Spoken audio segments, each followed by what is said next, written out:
Welcome back to our channel. In this video, I'll be showing you how can you create a group on WhatsApp. To create a group on WhatsApp, you need to follow the steps. First thing, you want to make sure that the application is completely up to date.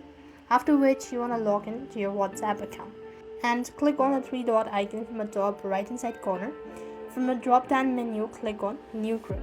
So here what you need to do is, in order to add people to group, you have to make sure they're already added to the WhatsApp. Then you want to go ahead and click on the arrow icon once you're done adding people.